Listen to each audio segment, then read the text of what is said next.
Boa noite, então, boa noite aos internautas que nos acompanham.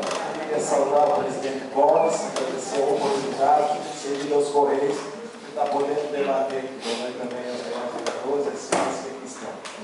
Presidente e demais vereadores, antes de qualquer discussão que a gente possa fazer com a comunidade sobre os Correios, eu queria saudar a democracia.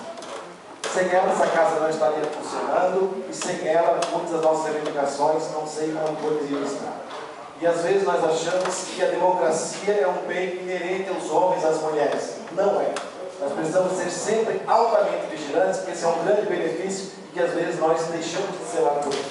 Então, quando chega uma casa legislativa, sempre saúde a democracia, porque ela nos permite que a gente possa debater. Sobre os Correios, nós temos esse slide aqui que fala da nossa apresentação e ele tem um título de compromisso selado com a sociedade. É de praxe, fizemos isso no estado inteiro, em diversas cidades.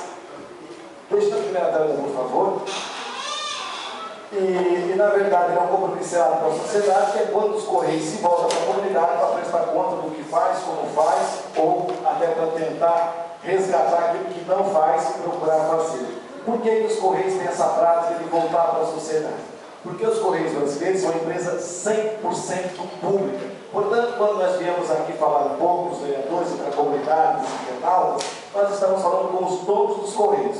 Então, não tem favor, não tem gentileza, nós estamos prestando conta ao dono da empresa. Então, por isso que os Correios não têm esse programa chamado Compromisso Selado com a Sociedade, que hoje está aqui em São Francisco do Sul. A próxima tela, por favor. Pelo que nos foi passado, nós devemos conversar aqui um pouco sobre os Correios na cidade de forma geral, a numeração. Quem provocou, quem propôs é a Câmara de Vereadores, que está sendo realizado nesse 9 de outubro. Por favor. Aqui fala um pouco dos Correios, um pouco da identificação, e aqui nós já vamos falar dos Correios que nós temos aqui em São Francisco. Esses dados foram produzidos hoje, portanto, oficialmente no Brasil, quem quiser consultar a população de São Francisco do Sul, já sei que vão dizer que são outros números, mas hoje, se alguém for no Ceará, em Porto Alegre, em São Paulo, e consultar a população de São Francisco do Sul, 42.500. Esse é o número oficial que está na rede. Provavelmente quer dizer que é outro número, pode ser que seja, e provavelmente é, mas oficialmente o que consta é esse número. Nós temos a nossa agência própria, e temos a agência iniciada e temos a agência comunitária SAI. Nós movimentamos por mês aqui em São Francisco do Sul 163 mil objetos simples. E aqui tem um erro de digitação que tem um 4 a mais. E movimentamos mensalmente aqui 24 mil objetos qualificados. Então esse é o número mês, além da agência iniciada que tem uma movimentação pequena de objetos mensalmente. Nós temos aqui em São Francisco 25 empregados, sendo 10 no atendimento e 15 na distribuição. Então, atendimento e distribuição que é feita pelos carros. Próximo slide, por favor. Da nossa estrutura, além da agência e de algumas parcerias com a prefeitura, como as agências franqueadas, nós temos aqui 3 bicicletas. Na verdade, eu fico espantado quando faço essa apresentação, porque eu sou carteiro também, sou outra funcionária, eu sou carteiro há 27 anos. E cada vez mais as bicicletas estão saindo e entrando os poluidores. Então, ambientalmente, nós estamos numa inversão que ela acaba sendo preocupante. Mas nós temos só 3 bicicletas, pela natureza da cidade, temos 8 motos e 2 veículos.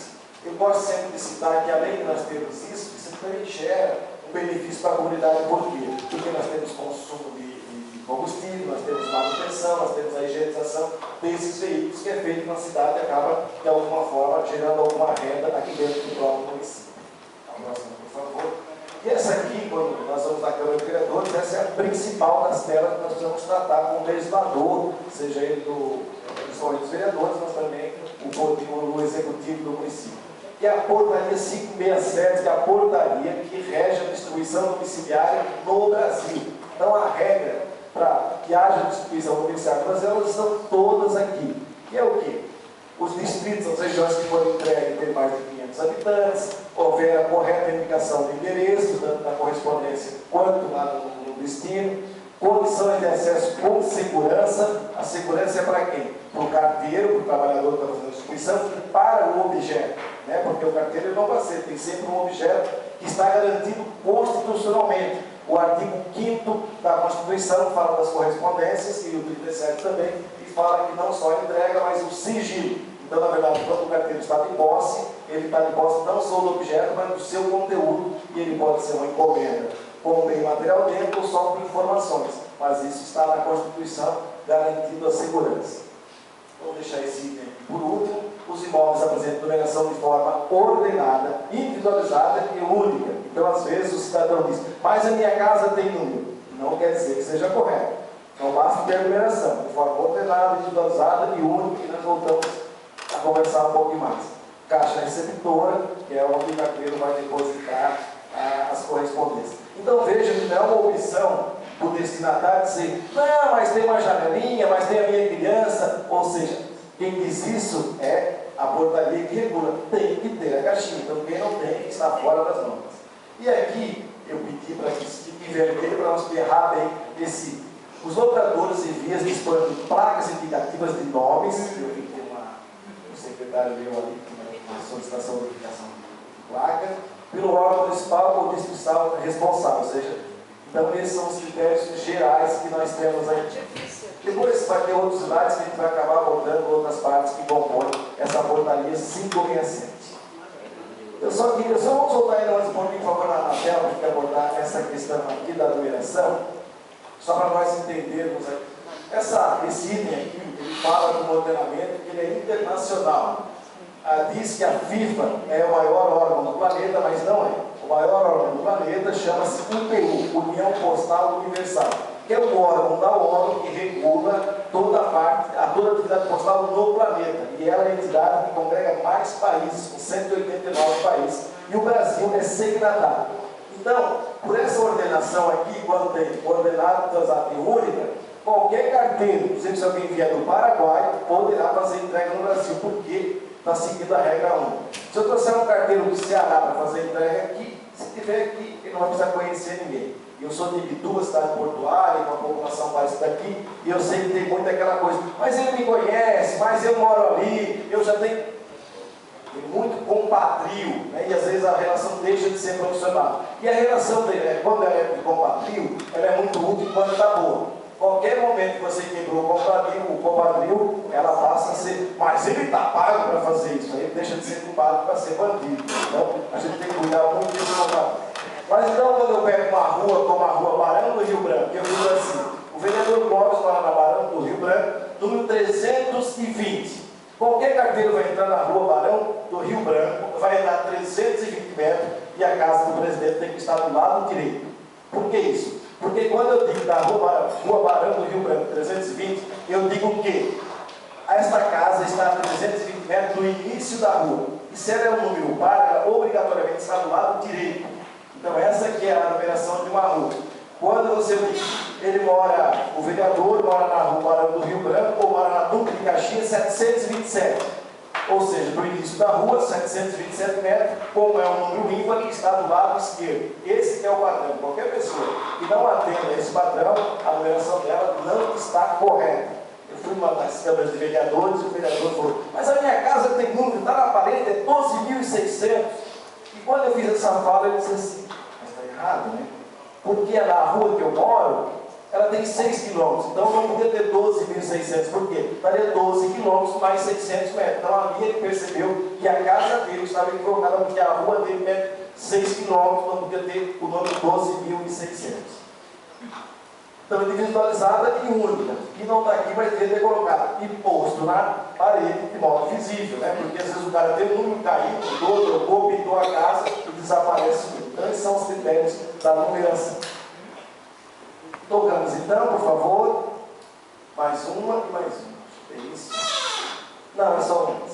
Ruas duplicadas aqui em São Francisco. Nós podemos ver aqui embaixo, Oscar Bercaus, Tonga, Pissarras, Camboriú, Santa Catarina, Atlântica e Carijosa. Não é exclusividade daqui não, tem cidades bem maiores do que aqui, com população 3 vezes maior, e que as ruas são duplicadas.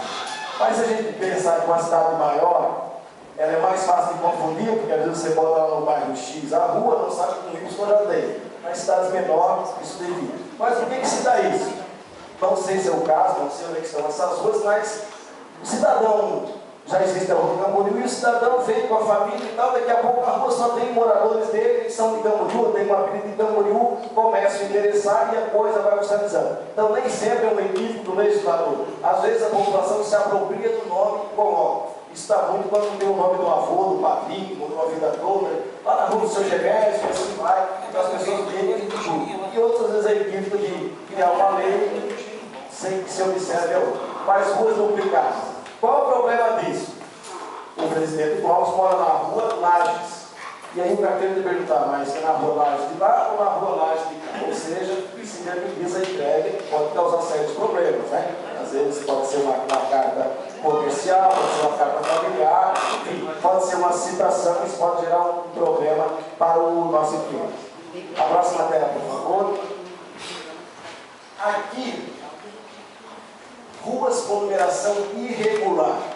Se eu for ler tudo isso, internauta vai imaginar que eu estou lendo um livro. Então, dizer todas, né? Porque o estoque de ruas desse aqui, ó, está irregular. E aí, o Leandro me dizia o seguinte: Genésio, essas que estão com mais de 80% de irregularidade. As que têm aí 20%, 30%, que é um caso ou outro, nós não citamos. Então, ou seja, sendo generoso, já tem um estoque grandioso de ruas com numeração irregular. Então, isso aqui é uma... Quem quer crescer, quem quer se organizar, precisa refazer esse cadastramento, precisa qualificar o endereço para que o correio, para que a própria cidadania se desenvolva hoje, né? O mundo está tão globalizado, eu mesmo compro algumas coisas na China, nos Estados Unidos, e se uma mercadoria vem da China até a sua casa e volta com uma irregularidade, isso é bem complicado, porque envolve dinheiro, envolve uma expectativa, então isso custa bastante. Aí as pessoas podem perguntar, é fácil normalizar uma numeração irregular? Não, não é tão fácil, primeiro por causa da resistência. O cidadão que mora na casa 180, ele acha que o número é dele, que não é uma metragem do início da rua até a casa, ele diz que é o meu número. Ele se batiza, joga no jogo do bicho, se ele puder comprar um carro com aquela placa, ele já faz isso, ele se apropria disso. Então tem a questão da vaidade. Uma outra coisa, você precisa, às vezes a pessoa conserta e bota o número de novo, mas ele não vai no banco, não vai na loja, não vai na escola, ou seja, e aí o carteiro passa a devolver, porque se ele tem o número 180, foi corrigido, o número dele é 207, e se ele não atualiza, essa correspondência passa a voltar. Então isso gera alguma complicação. Algumas cidades já passaram por essa experiência há alguns anos, está resolvendo. Você está uma cidade grande, quanto maior, pior, porque a quantidade se avolumou bastante. Florianópolis passou por uma revisão da sua numeração. É uma cidade que todos conhecemos, ela tem uma população grande, e acho que já faz 15 anos que ela fez isso. E se você passar em Florianópolis, você poderá acompanhar que muitas casas ainda têm os dois números. E às vezes você atualiza no banco, na escola, no comércio, mas tem aquele primo que foi para fora, tem aquela madrinha que está lá no interior e que não sabe, então isso leva um tempo. Uma cidade onde a gente levantou esse debate, ela tem um bom volume de moradores, é Chapecó, e ela está nesse processo. Qual o problema de você não fazer agora? Porque pode ser desagradável, né? A cada 4 anos tem eleição, essas coisas respingam meio longe, isso pode nos contrariar. Em algum momento tem que ser feito. Essa é a realidade. Porque o carteiro sempre conheceu, porque eu sou amigo, mas uma hora muda e outra está irregular. Ou seja, só vai estar correto quando estiver exato. Quando não está exato, está irregular, não precisa. Então, esse é o estoque de ruas que são as mais irregulares. Mais um, por favor. Aqui tem uma questão que a portaria 567 fala, a necessidade da caixa receptora, não é uma opção, mas a caixa custa uma grana, custa, não é nada exorbitante, mas tem. Você pode fazer meios alternativos, pode comprar um pedaço de cano, pintou a casa, deixa a lata pendurada lá na frente, use uma garrafa PET, enfim, se essa questão for econômica, nós já estamos aqui dando as sugestões. Uma outra, para falar do cão e da caixinha. Olha só que nessa entrega, que é uma foto real, existe a caixinha, mas olha só que o cão pode agredir a menina aqui. Não é que pode, ele agride mesmo. Né? Cientificamente está provado que o cão é o amigo do homem, mas nem sempre o carteiro é homem, né? Vamos usar essa expressão aqui. Aqui é mulher, então talvez por isso que ele agride. Mas temos acompanhado alguns casos de violência. Eu queria pontuar um pouco mais com os senhores e as senhoras a respeito do cão. O cão é literalmente inimigo do carteiro. Vou trazer 3 casos reais, citando e conheço todas as pessoas envolvidas. Uma delas é o meu amigo, lá de Santo Amaro da Imperatriz. 32 anos de correio, na boca de se aposentar, já fechando a sua carreira de carteiro. Ele adentra no quintal para entregar uma carta, porque não tinha caixinha, e ali tranquilo. Qual foi o problema? Que o cão do vizinho do lado salta o muro e leva dele a panturrilha, a popular batata da perna por inteiro. Desculpa, deve ter crianças, se elas ouviram, mas vamos falar dos casos reais. Ele ficou tão inservível para o correio, para a sociedade, para ele mesmo, que ele faz um tratamento que só tem em Blumenau. No Brasil só tem esse tratamento em Blumenau. Que aí ele coloca essa perna dele na tentativa ainda de reconstruir a panturrilha, e essa pressão que existe nesse sistema é como se estivesse a 14 metros de profundidade no mar.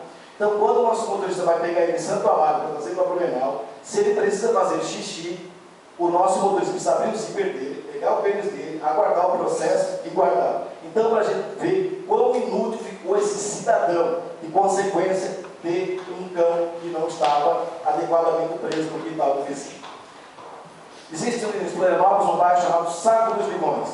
Às 14 horas, o carteiro para a sua moto, tira o capacete, começa a entrega, o cão vem sobre ele, ele pega o capacete e bate no cão, uma defesa até natural, qualquer pessoa faria isso. O que aconteceu? O dono do cão estava no bar às 14 horas, saca um revólver e dá um tiro na barriga dele e acerta. Casos reais acontecidos em 2012 em Florianópolis. Em Indaial, do mesmo jeito, em Indaial tem um mês, nós nesse mesmo debate com os vereadores, em Indaial também o cachorro vem contra o carteiro se apropria de uma pedra e joga no cão. O que aconteceu? A polícia vem, algema ele de uniforme, no meio do seu trabalho e o leva preso em defesa do animal. Então são casos reais que demonstram a gravidade, o quão grave é o cão para a nossa atividade. Então não tem escolha. Eu vou falar aqui para o Leandro, vou falar para a Ana Paula, o que tem falado em todas as câmaras. Aonde o cão estiver solto, vamos prender o nosso carteiro. Tem que suspender a atividade. Mas é só um cão na rua. E aí, esses casos que são reais? Quando os presos falaram de Brusque, em que o supervisor da menina, ela ligou, porque o cão tinha agredido ela. Ele falou: Genésio, eu fui lá e olhei para a menina, o que eu vou fazer? A bunda dela lascada, a calcinha aparecendo, sangrando, não sabia se tocava, se não tocava, porque a menina estava caída ali, agredida pelo cão, isso em 2014. Então são todos fatos aqui de Santa Catarina, fatos reais, feridos de pessoas que eu conheço, que acompanhei, e trago isso não para dramatizar, mas para alertar o mundo. Não dá para exercer atividade de distribuição domiciliária com o nosso carteiro aonde tem cão. Ele é grave, ele é perigoso. E mais do que isso, todos esses casos são pessoas que não estão produzindo, precisamos substituir e se encarece uma empresa que é do povo brasileiro.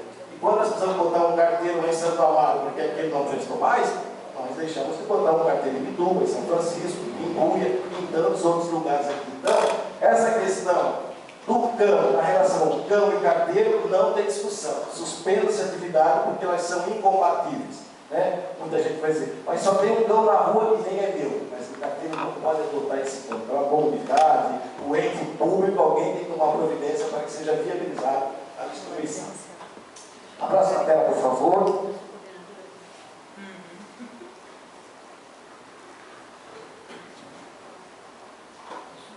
Aqui um pouco do quadro das ruas que nós passamos. São ruas aleatórias. São ruas de Santa Catarina, todas, mesmo que tenha uma cara de Amazonas, é rua de Santa Catarina, distribuição aqui dentro do estado aqui. Então um pouquinho do retrato, né? Aqui na zona rural, que entrou no quintal, né? A caixinha devia estar aqui fora, para não adentrar na propriedade.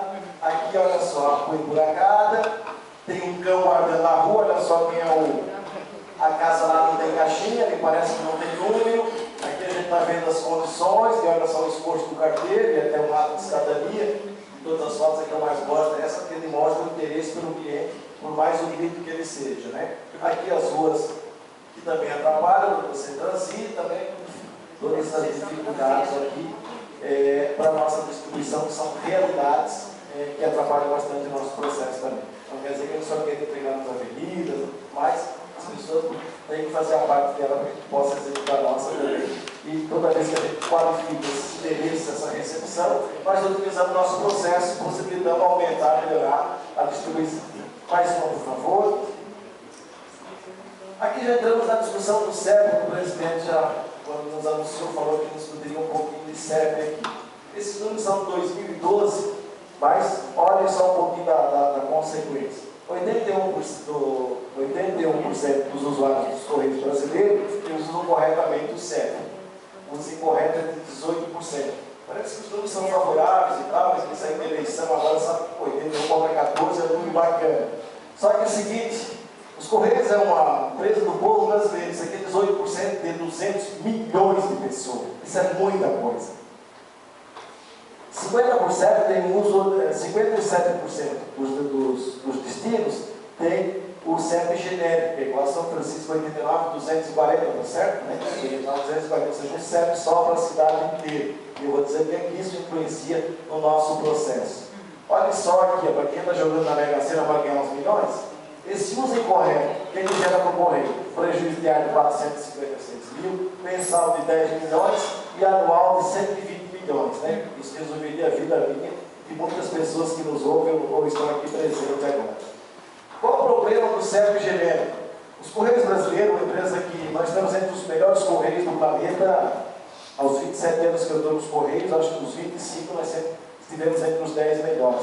Nós desfrutamos da maior credibilidade, nós desfrutamos sempre com o bombeiro ou com a família. E oscilamos sempre às vezes nós, os bombeiros, às vezes a família. Eu acho até injusto colocar a família na disputa, porque a família não vende, não troca, e ela é uma constituição diferente por causa do afeto, né?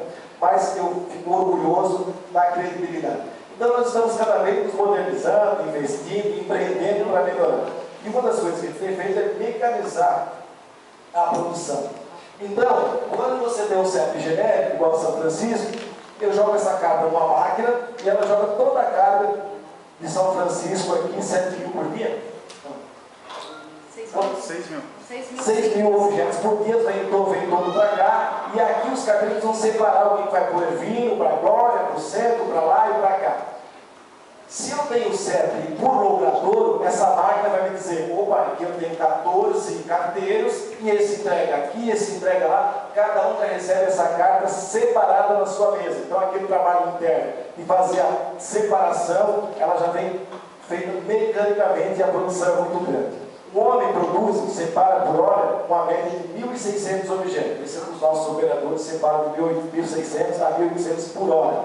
A máquina chega a separar 35 mil objetos sem erro, se o CEP estiver correto.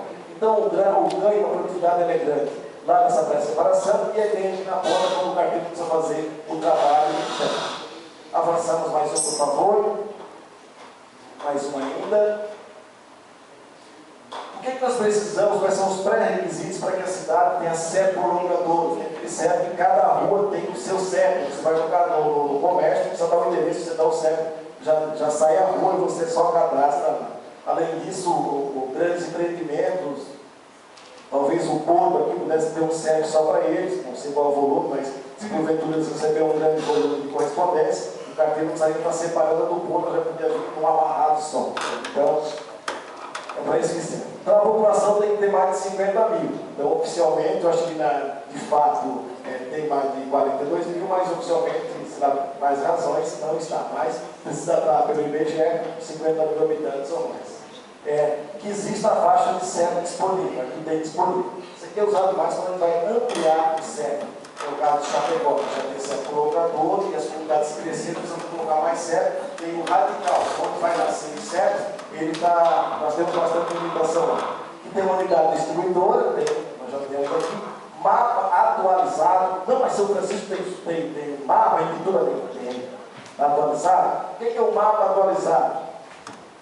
Aonde mostra a relação atualizada de bairros e logradores. Como é que isso funciona?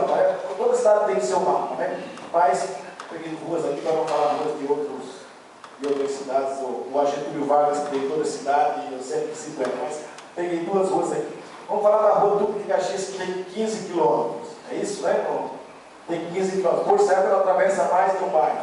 Então, quando eu falo em mapa atualizado com a relação de bairros e logradores, eu quero dizer o seguinte: a rua Duque de Caxias, ela começa do número 1 ao 713, ela é no centro. O 714, ela já é no bairro, vou falar nomes aqui, no bairro do João.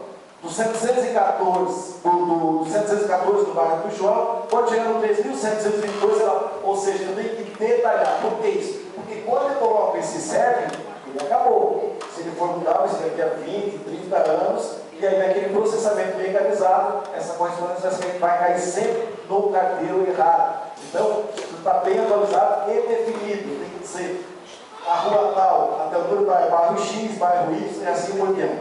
E o plano de expansão urbana, né? Aqui nós temos o limitador que é o mar, então algumas ruas, provavelmente elas coerente, ela deve nascer do mar para fora, que é onde ela pode crescer, né? Então, e é para o mar que também serve, mas o plano de expansão passa por isso aí. Avançamos mais um, por favor. Mais um ainda. Aqui. As pessoas às vezes não entendem muito o que é o CEP. O CEP é um conjunto de informações. Se você quiser saber onde começou o CEP, ele começou na Praça da Sé, lá em São Paulo. Lá em São Paulo, na Praça da Sé, começou o CEP do Brasil. Lá ao redor da igreja, o CEP é 0001, 001. Lá que é o. Então, em São Paulo Centro, o CEP começa com 0. O pessoal do Correio sabe disso. Falou que se o CEP começa com 0, é São Paulo Centro. Se começar com o número 1, é São Paulo Interior. Aqui na região sul, nós começamos com 8, que é o Paraná e nós. E aí nós temos separações. Aqui é 89, Florianópolis é 88. Então, de região e sub-região. Quando eu falo CEP 88, ele é basicamente aqui do litoral, Itajaí, Araranguá. Depois de Lages para cima, esse entorno já é 89. Então, ele vai dividindo, e cada casa vai dizendo se é uma região, uma sub-região, um município, uma rua, enfim. Ele vai afunilando esse conjunto de informações. Então, o Rio Grande do Sul começa com 9, aqui nós com 8, São Paulo Centro 0, depois 1, Rio, Minas, e assim vai o início dos CEPs. Mais uma tela, por favor. Qual é o fluxo, qual é a preparação que nós fazemos para começar a codificar uma cidade, para que as outras sejam codificadas com o CEP próprio? O Edson está tratando já um pouco disso aí com a prefeitura, mas o fluxo é esse. A captação dos dados, você não pega todas as informações da prefeitura, codificamos ele, cadastramos, fizemos a publicação do novo CEP, e assim que funciona. Então, se alguém for perguntar depois, quanto tempo leva isso? Desde que a prefeitura forneça o mapa de Campos Correios, está pronto aqui, isso aqui leva 6 meses de parque de correio. Para cadastrar e dizer, está pronto, agora nós vamos botar as placas novas, fazer campanha na rua, fazer o panfleto, já essa parte de 6 meses, a gente está pronto de fazer essa construção. Vamos prosseguir. Então, falei na Inglaterra, mas nós vamos falar aqui. No Brasil, somente a empresa brasileira de Correios Telégrafos é fornecedor de CEP. Nenhuma outra instituição tem poder para denominar CEP numa cidade. Aqui, então, é o CEP de São Francisco do Sul, 240, e aqui, então, vai poder de 001 até 999. Eu não sei qual é a próxima cidade, não sei se vocês sabem. Por 240, qual é a próxima cidade? Ou 245, Araquari. Araquari. Então, nós temos aqui um radical lembrando que é do 240 até 244 aqui, então tem radical aqui de solo, isso tudo isso é trabalhando. Só para a gente entender um pouco. Vou dar a outra aí, por favor. Só para a gente entender um pouquinho. Existe a possibilidade de uma rua ter mais de um CEP. Vamos pegar uma grande rua que todos conhecemos no Brasil, que chama-se Avenida Paulista. Na Avenida Paulista, por exemplo, você vai ter, não sei quantos CEP tem, mas deve ter uns 7 ou 8. Lado esquerdo é um CEP, lado direito é um CEP, a primeira quadra, por quê? Porque ela tem um volume suficiente para a máquina processar. Então isso pode acontecer em diversas cidades. Pode ser o caso da rua 15 de novembro de Blumenau, pode ser uma rua grande de Itajaí. Então, conforme a demanda, nós podemos colocar mais de um CEP dentro daquela rua lá para já subdividir. Avançamos mais uma.